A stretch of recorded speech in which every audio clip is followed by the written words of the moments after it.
Hello gamers and welcome to another review video with me, Ryan, as always.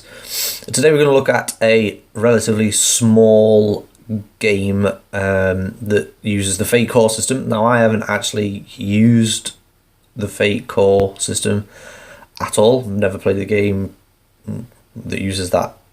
So I'm very new to the RPG scene. But I did pick this game up because it looked really quirky. Because you get to play as cats. I mean, who doesn't love cats? They're awesome. You get to play as them. More on that later. So, I've read through this book.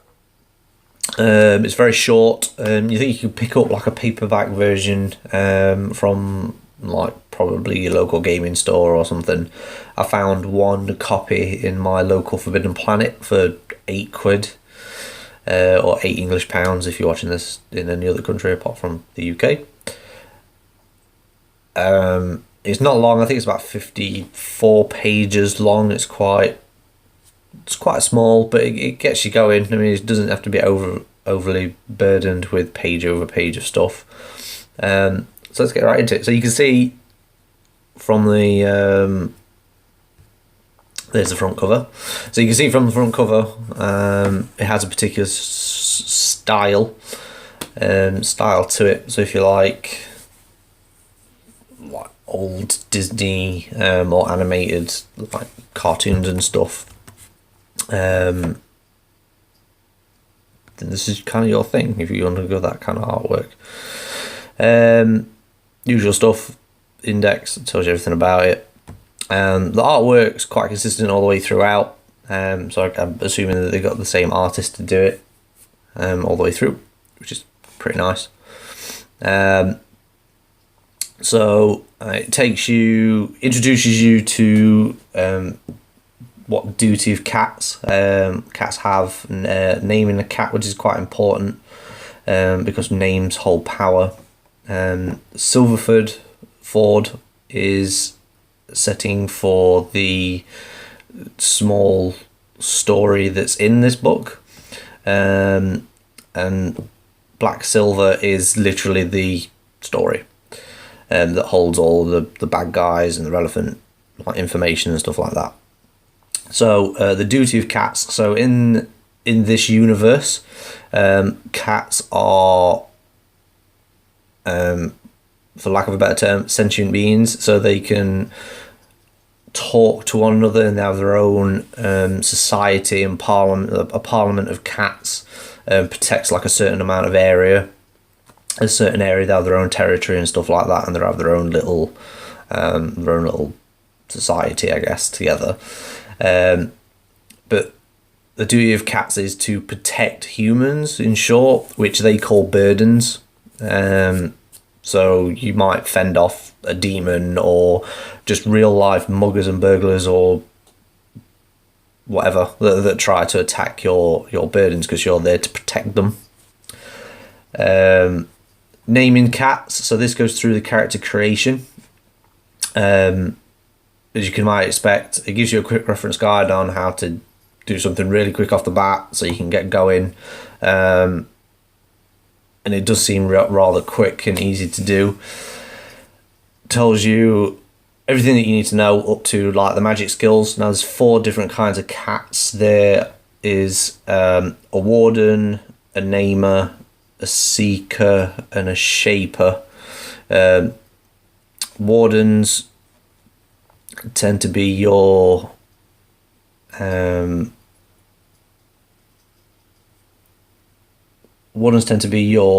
kind of like protection magic kind of thing, kind of class. And it goes through like warding if you're a warden. Great bit of artwork, by the way. You get different stunts. Naming, you get more of attack things, and you can manipulate people. Manipulate people's like minds and stuff like that. And you can animate corpses of various sizes. Shaping, as you can imagine, shapeshifter, so you can change your form. You can make yourself larger or look like another cat, depending on what you're trying to do. You also get like a spirit form, so you can go through like the astral plane, I guess. Seeking, which is you can go into people's dreams and stuff like that, and then look at like predict the future. But it goes through all the stunts. There's some like normal stunts that every cat gets that you can pick, because you get different ranks of stunts. So these are all to do with character creation. Silverford. This is obviously a map of Silverford. Sorry about my camera.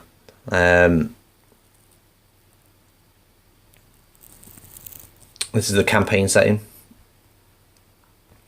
So it goes into like what the campaign is about, and then anything that carries on from that. Black Silver, this is essentially your campaign. So this is where it starts, and it tells you the beginning, and it follows like a linear fashion, and it just takes you through it. So obviously most RPGs, for the GM's responsibility to make sure that, you know, they don't railroad this campaign. So you never know, players might just venture off on their own and just ignore this campaign and come back to it at a later point. But it gives you a backbone to form something off either way, and it's got some like notable characters for you to like bring up and stuff in there. There's an owl, so they not always have to be cats. Spirits, which is a general term, so anything that's, you know, a ghost, a poltergeist, etc., etc. The Rat King. And this goes through like the different variations of complications with NPCs. So NPCs have their own agenda. So this covers their own agendas and threats. It discusses like how to use them. It briefly talks over like other creatures, so you can get like human sorceresses. And then that's it. And then there's some random tables if you want to create, you know, your own NPCs, or if you just want to create a random cat that you're going to play as. It's completely up to you. But yeah, I mean, that's the end of the book. I mean, it ran at 54 pages. It's quite nice. I mean, I'm going to try and run this at some point. It seems like a very nice, quirky game to run. I might do it as a one-shot. But yeah, I mean, there's nothing else I can really say. I mean, it's fairly short, straight to the point. Artwork's really nice. Be interested to see it play, or, you know, run it myself with my gaming group. I just have to see. So thank you for watching. Hit like, subscribe, share this as much as possible, because the more people that watch this stuff, the more videos I'm going to do, and it's just going to keep going and going and going. So happy gaming, keep rolling, laters.